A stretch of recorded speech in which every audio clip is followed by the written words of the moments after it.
Espero que os ajude em todos os nossos negócios e cabe-me a mim, fui convidado pela WINT, na pessoa da Cristina, para vir aqui falar um bocadinho sobre a questão.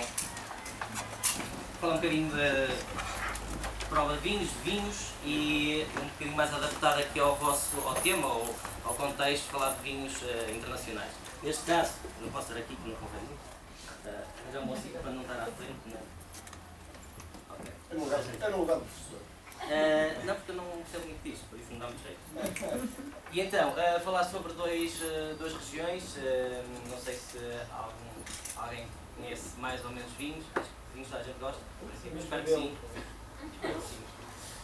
Portanto, são duas regiões, no caso concreto de vinhos de sobremesa, regiões, se calhar os vinhos, tirando o vinho do Porto, mas os vinhos mais famosos de vinhos de sobremesa, das regiões. Iria então começar alguma coisa que queiram perguntar, a ideia é ser um bocadinho interativo, não quero vos começar muito com isto.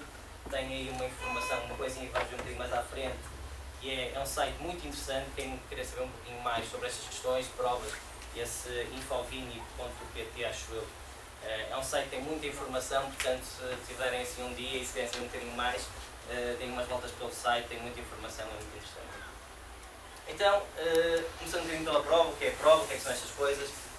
A prova, que é o provador, basicamente nós temos todas as mesmas ferramentas, 5 sentidos disponíveis para interagir com o mundo. Cada um trabalha mais ou menos os sentidos consoante as necessidades, consoante as suas áreas, consoante os seus interesses, está mais esperto para umas coisas, menos esperto para outras.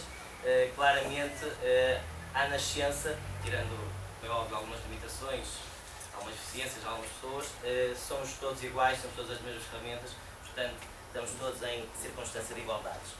E é um pouco isso que tenho aqui escrito, ou seja, temos todas as mesmas ferramentas, só depende de nós encaminharmos mais para um lado ou para o outro. Portanto, aquela coisa de...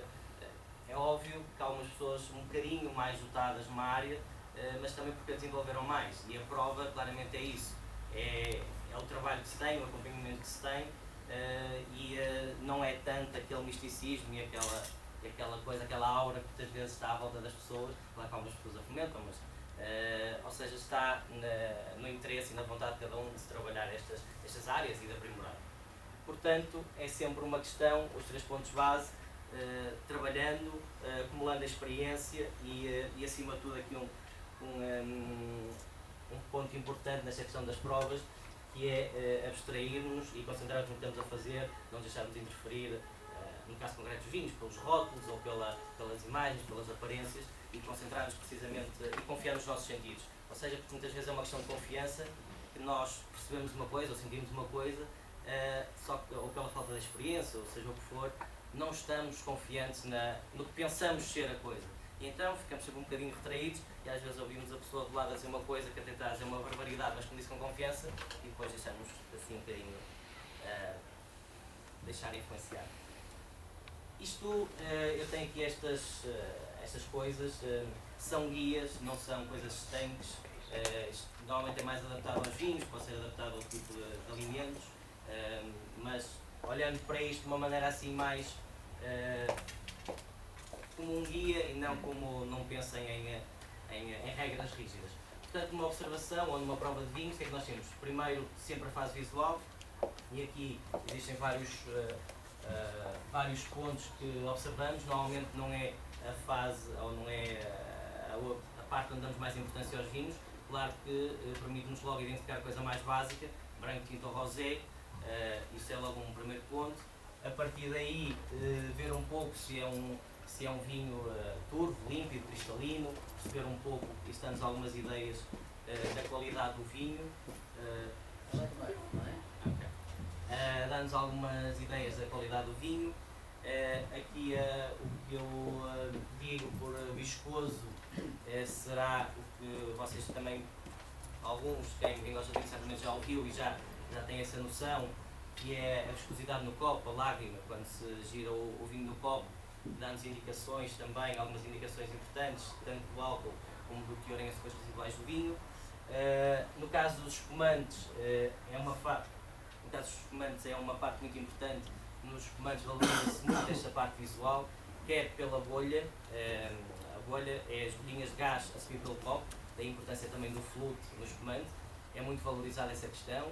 Normalmente dizemos que um espumante muito elegante é o espumante que tem uma bolinha mais fina e o espumante menos elegante tem uma bolha mais grossa, desordenada, que é o que nós chamamos de uma gasosa, não é espumante. Portanto, aqui a fase visual dos espumantes é muito importante, onde nós valorizamos a bolha do espumante, se é mais fina, se é persistente ou não, a própria espuma, o cordão de espuma que forma no copo, se é mais longo, menos longo, se é persistente, se tem mais espuma ou menos espuma. Esta fase visual nos espumantes também é muito importante. Nos restantes vinhos, damos algumas indicações, não é, por assim dizer, a mais importante. Os espumantes posso? Sim, quando dizes esta ideia... Os espumantes quase todos que eu bebo, Então gostas de espumantes, olha. Eu sou um consumidor. Daniel, não é? Daniel. Eu sou um consumidor, adoro espumantes também. Mas todas as coisas a gente vai encher os copos, os flutos, a gente sai um bocadinho, sai de fora, fica só um bocadinho. As pessoas passamos estas experiências, vou mais um bocadinho. Como é que a gente pode dar nesse? São todos iguais? Vai bebendo. Isso dá. Não, estás a já deixou o copo. Cá sim. Ajuda vários amigos. Natal, estamos todos. E depois. Depois é que não tem Só só um bocadinho. Não será a abanar a garrafa antes de abrir. Também pode ser. Deixa lá falar. Deixa-me fazer. E se for bom, isso não há problema nenhum. Isso não há problema nenhum, assim serve pouco, depois bebe o resto. Se for bom. Se for mau, faz ao contrário. Isto são todos assim, fazem isto, não é? Como é que é a solução para a gente poder controlar aquilo? É assim, isso tem muitas, não é propriamente o espumante em si, o espumante o que é que tem? É um gás, e esse gás provoca esta efervescência e forma a formação da espuma. Variam muito os espumantes, formar mais ou menos espuma é tal coisa, é uma característica intrínseca a cada espumante. Primeiro intrínseca aos vinhos espumantes, todos os vinhos com gás têm esta formação de espuma. Depois varia muito de vinho para vinho, uns formam mais gás, outros formam menos gás. Há a questão dos copos, os copos é muito relevante também nessa questão. Temperatura dos copos, temperatura do copo. Claro, temperatura do copo, o tipo de vidro, a rugosidade do vidro, se está bem lavado, se não está bem lavado, como é lavado, porque há detergentes com potencioativos que diminuem a tensão superficial do vidro e faz com que a efervescência, neste caso a espuma ou a efervescência seja menor, ou seja, há aqui um conjunto de características que não se pode dizer um padrão. Normalmente o que eu faço e o normal é serve-se um bocadinho como faz, para quebrar todas estas influências, seja do copo, seja do vidro, ou seja, faz-se uma primeira lavagem ao copo com o vinho e depois serve-se normalmente. Agora, essa questão tem muitas variações, tanto no tipo de vinho como o tipo de copo, o próprio copo. Para resolver é avinhar o copo, como nós chamamos, avinhar o copo com um bocadinho de espumante e depois a partir daí, tirando todas essas interações, depois é de vinho. Se o vinho tiver muita espuma, que é um bom espumante, significa que é um bom espumante, tem que ter mais cuidado ao servir. Se tiver pouca espuma, se calhar melhor é rejeitar o vinho. Mas é uma característica muito importante do espumante, ou seja, nós valorizamos um espumante, lá está, na fase visual, um bom espumante é um espumante que tem uma boa espuma, essa espuma que se forma em cima, uma espuma persistente que se mantém, e a bolha, o gás que vimos a subir, assim como nos finos, que fica também, uma boa cerveja está sempre bem também, é uma bolha fininha e persistente, que esteja sempre um copo elegante. Isso é um bom espumante, é um espumante elegante. Se for uma bolha grossa que nós servimos e ele está ali 1 ou 2 segundos com uma espuma e depois para, ao fim de algum tempo é como a cerveja está morta. Não, normalmente depois são questões técnicas, mas não é um produto de boa qualidade, é um produto de menor qualidade. Ainda na fase visual, falando do vinho alvarinho, a malta tem o hábito de fazer um fiozinho muito fininho, levantar e tal. E há pessoas que reparam no formato ou no tamanho que tem a rosa que faz no meio, ou o formato daquela espuma que se consagra. Isso tem algum significado? Podemos tirar daí alguma ilação ou é só vaidade? É um bocado vaidade. Mania. Os vinhos verdes é um tipo de vinhos que, apesar de não ser gasificado, isto na teoria, tem um gás natural, um gás carbónico dissolvido mais que os outros vinhos. E é normal ao servir, não só o alvarinho, mas a maior parte dos vinhos verdes ao servir tem algum gás e então forma esta espuma, que é a alimentação do gás carbónico. A espuma que forma não tem indicação nenhuma a não ser a que a pessoa que está a servir queira dar. E as outras que ouvem que queiram ouvir. Normalmente a malta. Mas não tem lá está, a indicação que pode ter é mais ou menos gás dissolvido, mas isso não tem, do ponto de vista de qualidade, quando muito pode ser o gosto. Epá, as pessoas gostam de uma água com gás ou água sem gás, as pessoas gostam mais, com mais um bocadinho de Eu não sou gás. apreciador de vinho verde, mas já vi gente ao fim do terceiro copo diz que a rosa já parece não sei o quê.